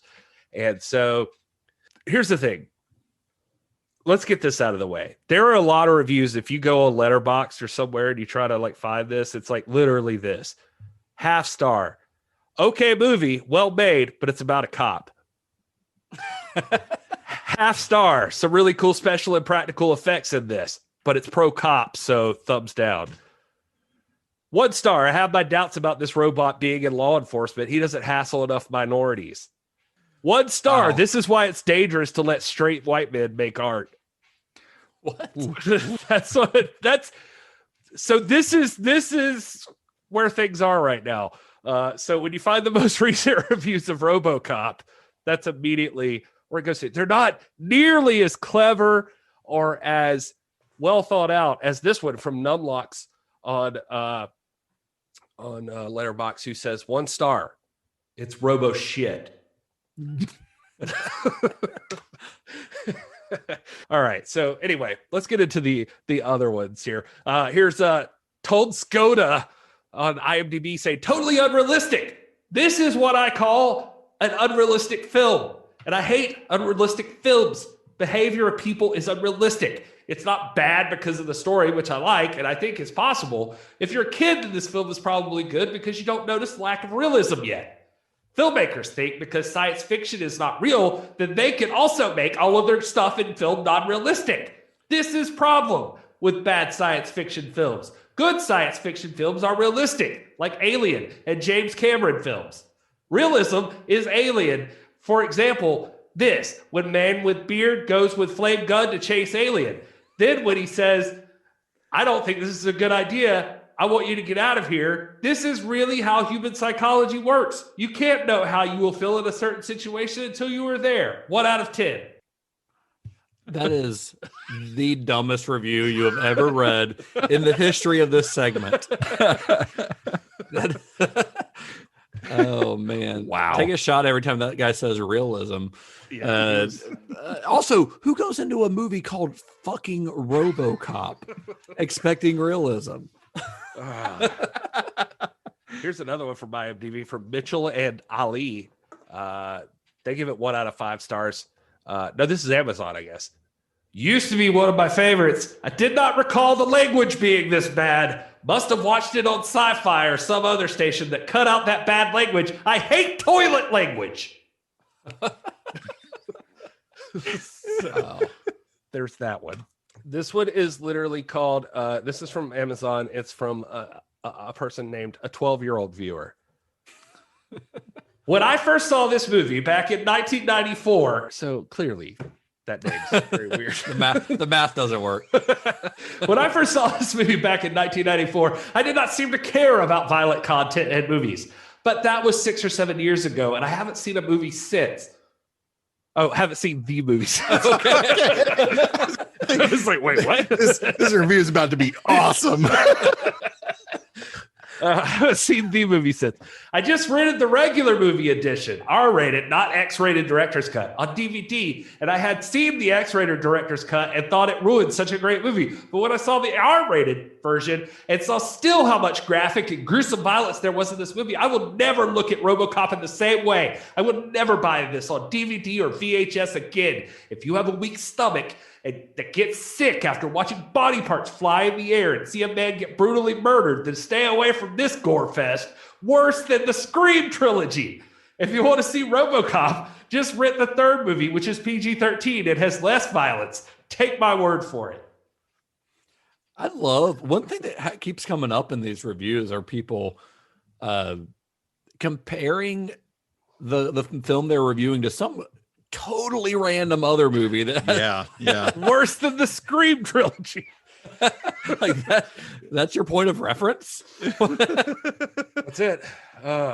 Anyway, here's Julie on Letterboxd. She says 1 star. Too violent. I didn't like the part with his hand, and it was very sad. Also, I don't like it. It's too sad. I would not recommend it. Sad twice. Well, it's very sad, Justin. Okay, yeah. Especially the part with the hand. Yeah. How about I got a couple more. The Lemon on Amazon says his subject is, it's a rare film I hate, but I hate this one. It takes a lot for me to feel this actively negative about a film. When I don't like a movie, it's more like, meh, what a waste of time. RoboCop is not meh. By the way, the other day on Twitter, I had a tweet that was literally, if you put the word meh in anything, take time to consider if you're a douchebag. Because I hate that. But anyway, I get the whole what does it mean to be human meme, but for sheer gratuitous, vicious splatter and overkill, this one takes the cake. The scene where Murphy is blasted to quivering, bleeding, shrieking shreds and increments has to be the single most disgusting, horrifying scene ever. I like action films, and I'm not that averse to plenty of shoot 'em up, like the Die Hard franchise, for instance. But I found the violent wrenching of Murphy's personhood away from him, first by guns, then by technocrats revolting. I wish I could unsee the scene. His "who am I" bewilderment is inexpressibly sad. So, yeah. Yeah, it's sad. And then finally, here is Shane Wallach on Letterboxd, who gives it a 1/2 star. Why do people call this film a masterpiece?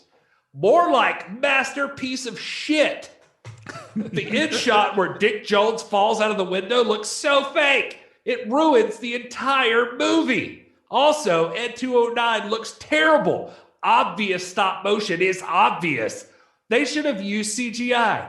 Does Paul Verhoeven not know what a computer is? What a shitty director. This movie sucks.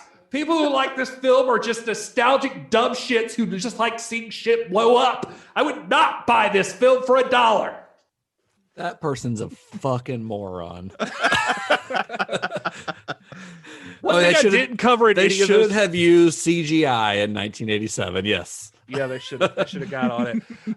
Also, I don't know if this is like a new hipster way of critiquing things or reviewing things, but I saw multiple reviews doing the Letterboxd has it has 5 stars on it.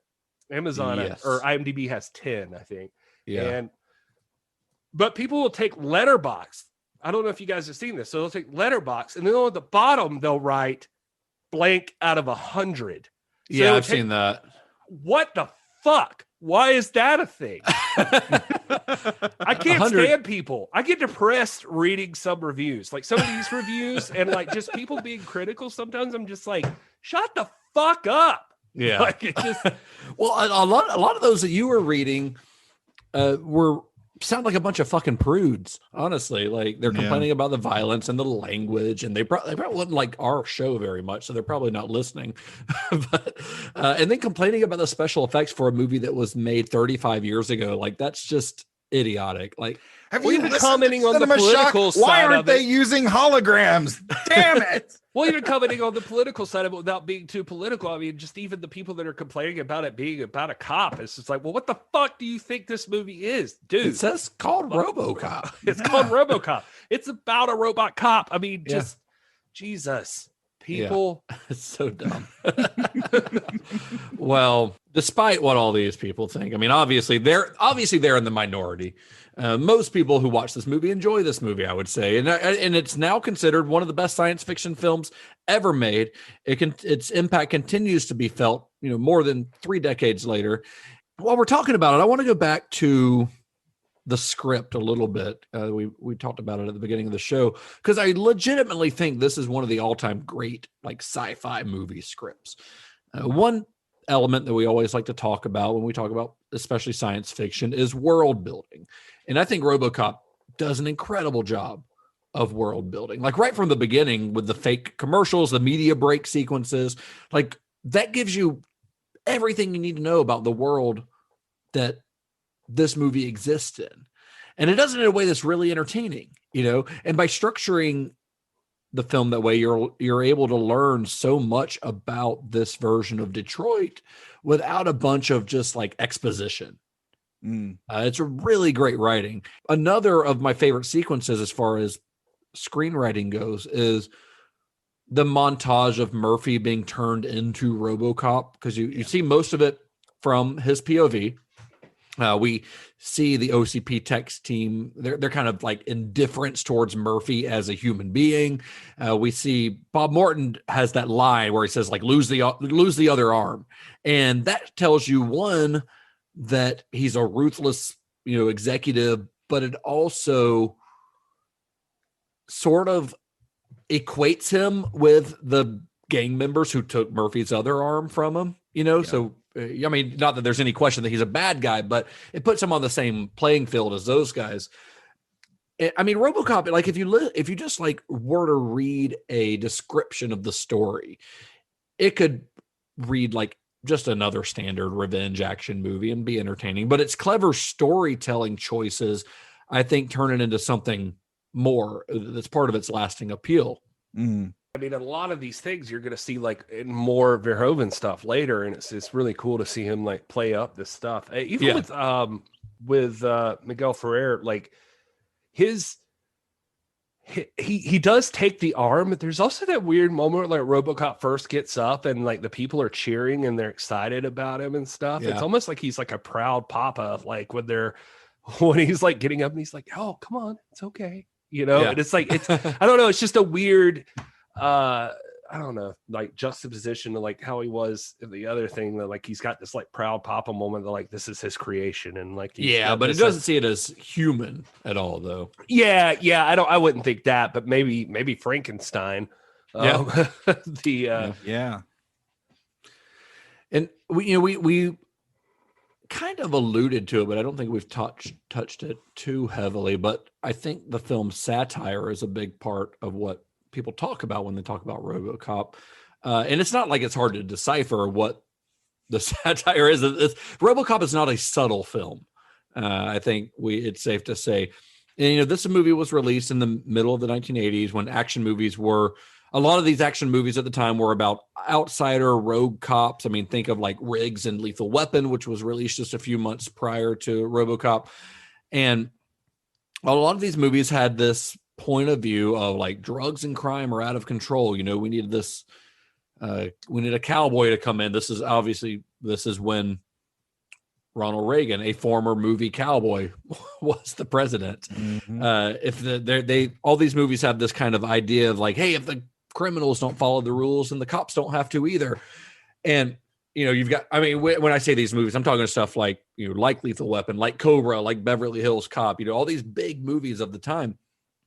And RoboCop still kind of has that point of view. Drugs and crime are out of control in Detroit, but it uses that that idea as a kind of way into a larger critique of corporate privatization, because that's what this movie is really skewering, is like corporate America. You know, they create this Ed 209, this what's supposed to be this perfect killing machine, and it doesn't fucking work. They can't even get it to walk downstairs, you know. And I mean, RoboCop, the character of RoboCop only really exists because of boardroom infighting between Bob Morton and Dick Jones. Yeah, that's the only reason that he's even there. He exists because one executive's trying to like attempt to go up the corporate ladder. It's really great satire, I think, and a really great and the fact that it's coming from it's a satire specifically of corporate America, and it's coming from a guy who didn't really have any connection to America at all. Right. You know, which tells you just how good the script from Ed Neumeier and Mike Miner is, because like I said before, all of that stuff is already in the script, and Verhoeven's just kind of going along with their satire. So as much as people like to praise Verhoeven as being this great satirist, in the case of at least this movie, I think you got to give a lot of credit to the script. 100% a lot of credit to them. It just is that it took a good director too to recognize his wife really to recognize. I mean, this was, what was there. I'm not saying that this is. I mean, this is incredibly well directed. I think this is a great case of a great script and a director who's perfect for the material, kind of meshing. If any other director had come in, we wouldn't have this movie, or maybe another director would have tried to take some of that stuff out of the script. Oh, they just made it Dirty Harry, but a robot. Right. And right. That's what they would have done.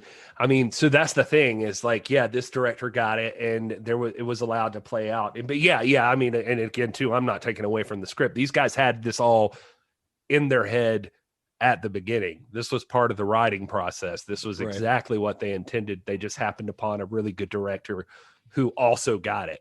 And yeah, I think if Paul Verhoeven had been friends with those guys when they were, meeting and having those initial conversations, it would have been the Three Musketeers for this thing. Yeah. But it went the long way around.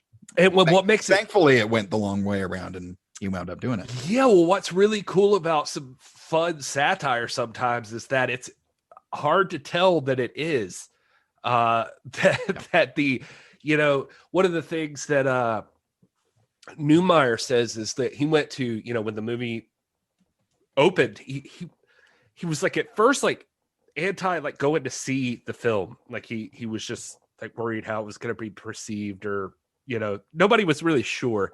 And he finally, his wife convinced him to go to a screening in LA, and they went to it, and he said he stood in the back and watched it. And the scene where RoboCop says, he's like, "What's your name?" And he's like, "Murphy."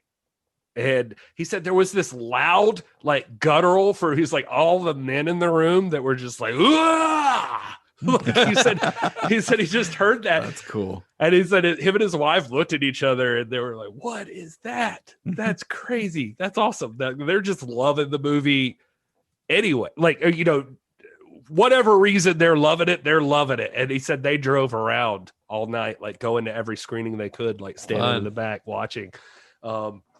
Just seeing people react to it, because the movie works so well. What makes it so perfect is that it is all of this satire that even today we can pick apart right now and talk about what they were going for, and 100% easy to tell, like looking back, what they were going for. And it's all right there in front of your face. But it also works as just a fun, badass action movie. And it's just, it's just cool as shit. Yeah. Yeah. Verhoeven, when he signed on for this, he had a lot to prove. Flesh and Blood, as we discussed last episode, that was his first foray into semi-Hollywood filmmaking. But RoboCop was his all or nothing bid to becoming a true director of Hollywood blockbusters. And man, I mean, he nailed it. Like, he nailed it right out of the gate. I say right out of the gate. He'd been making movies for almost 20 years by this time. But as far as like this type of filmmaking, this was it. This is the first one. He managed to make a movie that does fulfill all of the requirements of like a summer action movie, but he still also was able to make the kind of envelope pushing movie that he had become known for in the Netherlands. And I mean, we're going to talk about a lot of Verhoeven movies over the next few weeks during this series. And I love most of them for various reasons, but I think RoboCop might be his best movie. And I might, it's possible I might reevaluate that as we watch the other ones, but I doubt it because it's so good as a mix of action and satire that it's really not even fair to expect him to be able to top it. I mean, if this had just been like Gary said, it is a kick-ass like action movie. But if it had just been a kick-ass action movie about a guy in a cool looking robot suit, we might not still be talking about it the same way that we are today. It's endured as a major piece of pop culture because everything about it kind of went against the grain, from the over-the-top violence, from Verhoeven's direction, to the script and the satire and their skewering of 1980s America. Like all of that puts it in a category above just a typical like cool action movie, like many others that were released at the time. Well, because there's a thing in the 80s where like there's a lot of cool action movies, right? Like there's plenty of them, and by the way, I mean, you want to talk about Cobra or Commando or whatever. Like I love those movies, but like, those movies are great.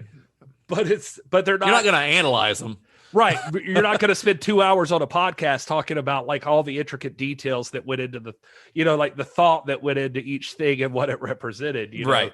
Yeah, and we do a Cobra episode. There's going to be a 10-minute discussion of why he cut that pizza in half with scissors. Right? Or nobody's yet. I mean, this still could happen, but nobody's yet made an 11-foot tall, 3,500-pound statue to Cobra. I mean, there's a Rocky statue in Philly, but that's different. That's different. We're not talking about Rocky. We're talking about other badass action movies. You can watch Rocky, but that's not like a badass action movie. Yeah. If you haven't seen that recently, it's really very sad. Much more sad than RoboCop. Rocky is inspiring, but it's good for him. But it's just anyway. I'm just saying. RoboCop's deeper. It hits on a lot of different levels for a lot of people, I think. Yeah, absolutely. For sure. Peter Weller was, the guy, I mean, God love him. I mean, everything I've seen him in, even in Star Trek Into Darkness, he's one of the bright spots of that movie. He was in many. Well, it's called Into Darkness, Justin. So then also he's in that there's like a season of Dexter. Yeah. Where he's fantastic in that too. So he's a good actor. He's great. But he seems to own this role. And when he was not happy at the time though. At the time he was not. But I did see like an interview with him more recently where he said, yes, this is my contribution to cinema. Like he's like this is it. He's accepted it, and so hopefully he's come to terms with that. Like that's good. I mean, because the thing is like one thing I wanted to say earlier too, when you're talking about Verhoeven, like if this is his best film or if it's going to get better or whatever, even the idea that there's like a discussion to be had about that says something for a filmmaker. I think people don't realize. It's like, not to tie this back into professional wrestling, but I will for a second. Even the wrestlers that their names get known, like I've had this discussion with somebody recently. It's like, do you realize how many people try?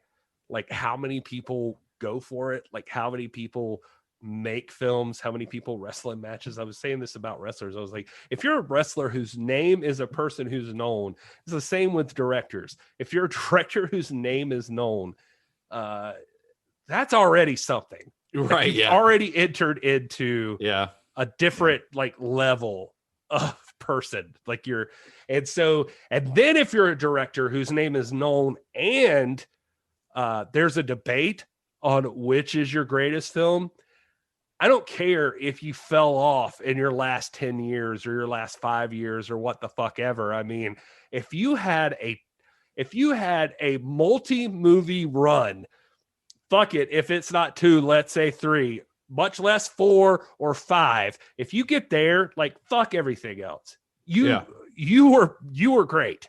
You're already in that Hall of Fame level. That's not easy to do. You've established a legacy. Absolutely. And so Verhoeven, even with RoboCop, if this is his best, if this is his peak, the ones that follow aren't shit. Yeah, except Hollow Man. Well, we'll see. We'll see. I haven't seen Hollow Man since forever ago. But you're probably right.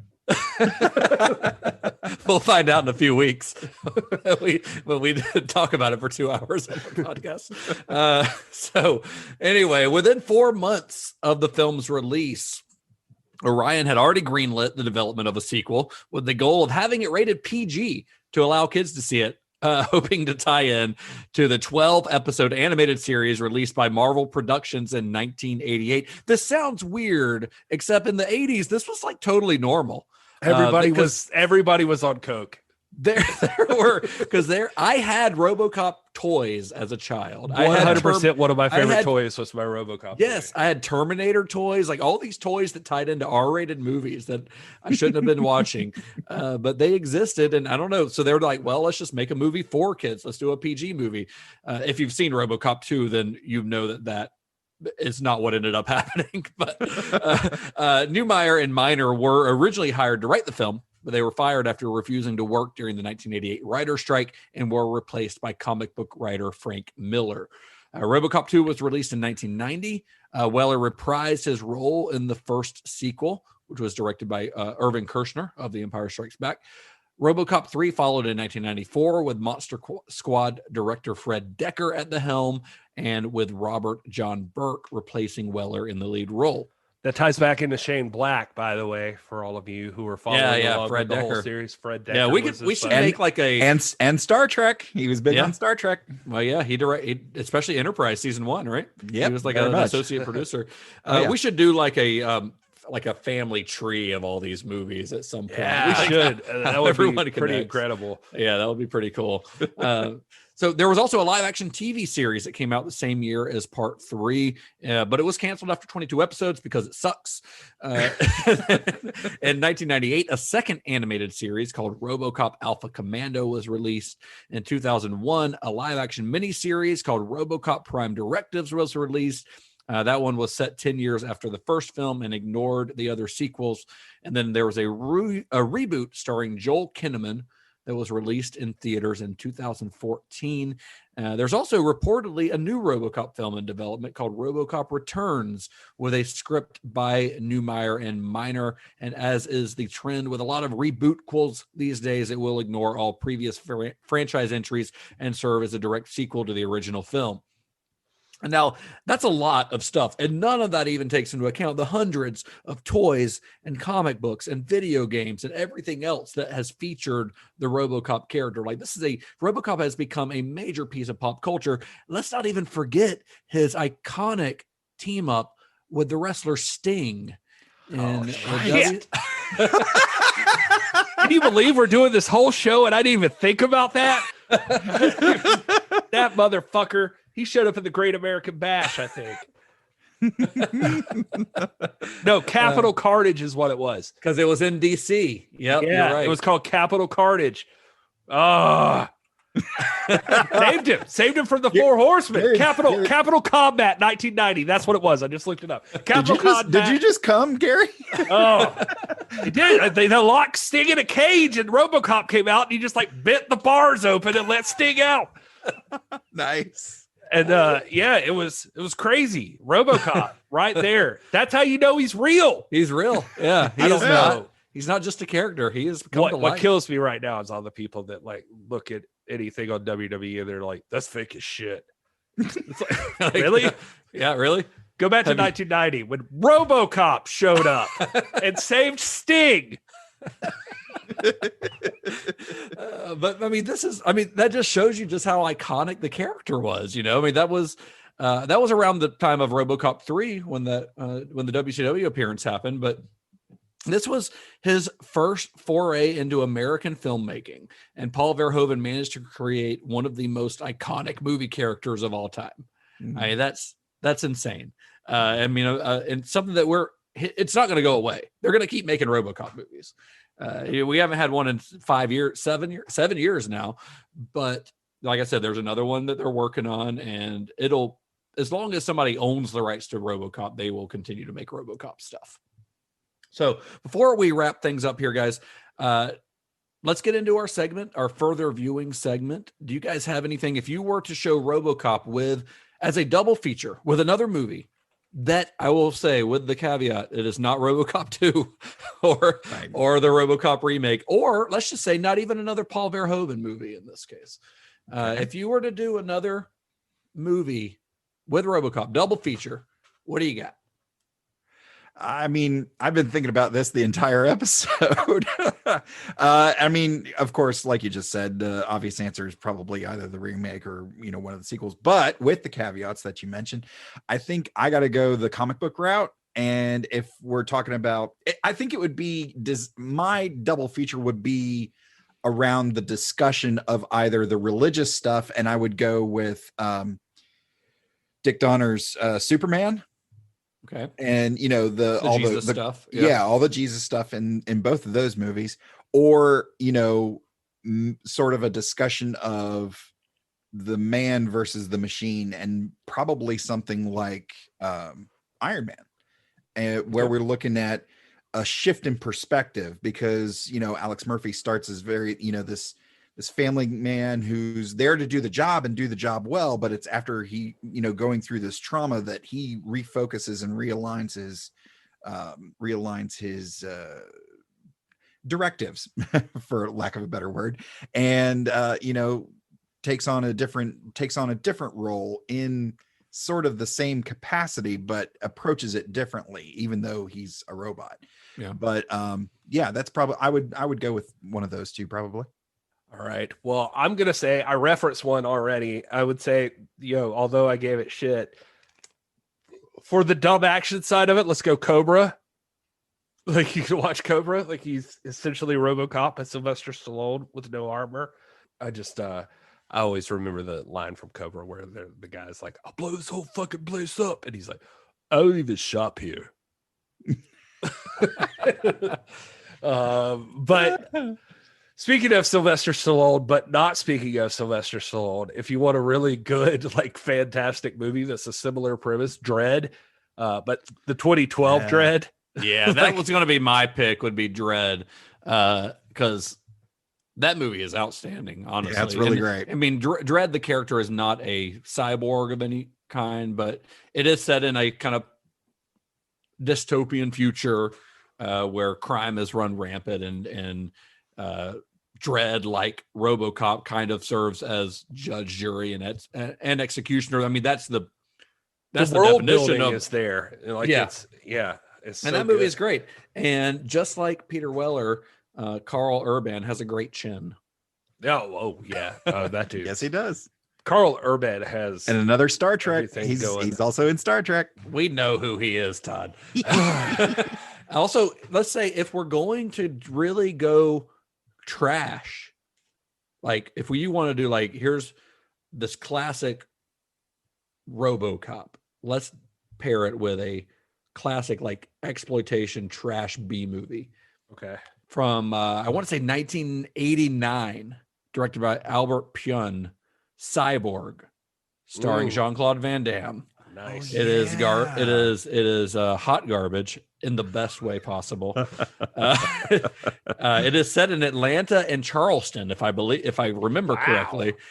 You guys been forever since I've seen that. But it's about Jean-Claude Van Damme getting these surgical augmented cyborg upgrades, basically. I gotta be honest with you. I never replied to your text message to us both about series we like to do, but Van Damme would definitely be in that list. It'd be fun to do some Van Damme. Oh, he did some fun. He did some terrible stuff and some great stuff and some great stuff that's also terrible. I'm gonna throw in still I don't know why. I guess I'm just still sticking with the Sylvester Stallone theme, but if I'm gonna do it, Demolition Man. God damn it. You did it. Yeah, that's the one. I was going to say Demolition Man, the cop.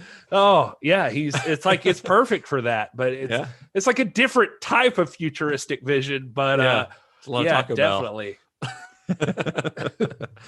So For Verhoeven's next film, he would stay firmly within the sci-fi genre with a movie that had been in development for over a decade at this point. When he saw the director's success with ROBOCOP, both artistically and commercially, Arnold Schwarzenegger actually personally recruited Paul Verhoeven for a project that he had recently signed on to. And that film, of course, is the subject of our next episode, which you guys know and probably love, Total Recall. Woo! Yeah. Todd's excited. Colin Farrell. I'm very. So we'll be talking about Total Recall next week here, or I'm sorry, on the next episode. I still haven't got used to that yet. But on the next episode of the show, we'll be talking about Total Recall. I'm excited about it because I just bought the 4K Blu-ray and I'm pretty stoked to watch it. So did I. I haven't seen it in a while, so yeah, that's going to be good stuff. And I was just bullshitting. I've never seen the Colin Farrell version. What? Really? I haven't. I've never seen it. Todd says that like he's shocked, as if, oh, you got to see it. You don't. It's fun. It's a lot of fun. If you like the first one, if you like the Schwarzenegger one, check out the new one. It's a lot of it's okay. Colin Farrell aside, you got Bryan Cranston. Colin Farrell. I like Colin Farrell. He just doesn't have the pecs that do it for me. We might have to discuss that later on. But anyway, if you guys want to watch Total Recall, the original one from 1990, along with us, please do so. Head to cinemashock.net where you can find links to where you can watch all of these movies that we talk about. We want you guys to watch them along with us so that you're part of the discussion. Also, to be part of the discussion, follow us on social media, especially Twitter at cinema_shock, and on Instagram, also at cinema_shock, or go like us on Facebook or join our Facebook group or join our Discord. And we want you guys to be a part of this and discuss every episode alongside us. Yeah. Should we tell people that we're also releasing a bonus episode? We are releasing a bonus episode next week that'll tie into this week's episode.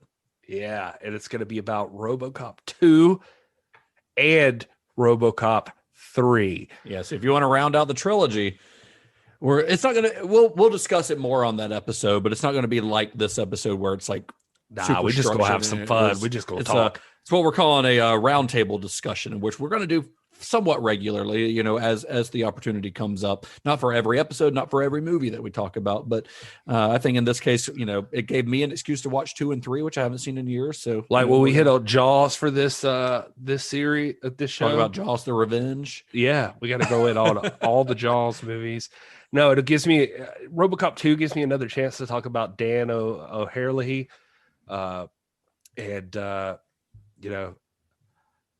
I used to call the old man names: Iron Butt, Boner. One time I even called him asshole. I don't know. That line stuck out to me this time, and I loved it. It's a funny line. It's a great line. Iron Butt, Boner. Iron Butt. But anyway, no, that guy from Halloween 3 and Last Starfighter, he is on point in RoboCop 2. Yeah, playing what? Oh my God, favorite playing line. what appears to be a completely different character. I love it. All right, so stay tuned for that one too. But You're fired. But then we'll be back in 2 weeks with our Total Recall episode. So, you guys want to tell our listeners where they can find you on the internet? Yeah, I'm at Mr. Todd A. Davis on all the socials. And if you like Star Trek and hearing me talk about it, no matter what we're talking about, I'll talk about Star Trek. Feel free to find my podcast, the Computer Resume podcast, where we're covering the entire Star Trek franchise in chronological order for fans new and old. And you can find that on all the socials at Computer Resume. And if you don't get enough of me, I am on so many episodes of Computer Resume. That's true. I'm on 2, I think. Oh yeah. I am at this multiple appearances by both Justin and Gary. Yeah, I am at this as Gary Horne, and I don't really mind Computer Resume. I enjoy Star Trek, so it's fun. That's probably the nicest thing anybody's said about the show. You know what? I don't really mind it. Well, I felt like I sounded like I was being like, he's got no friends, so I keep coming back. And it's kind of like, all right, Todd, fuck off. But no, I just I like Star Trek, so I'm happy to talk about Star Trek at any time. And Enterprise is slowly growing on me. Even the stupid theme song that I sing out loud randomly walking through the house that I hate myself for.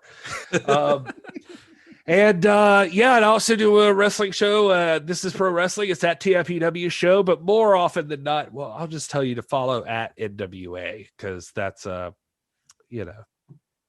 that's and at This Is Gary Horne. At This Is Gary Horne. Yeah. So all right.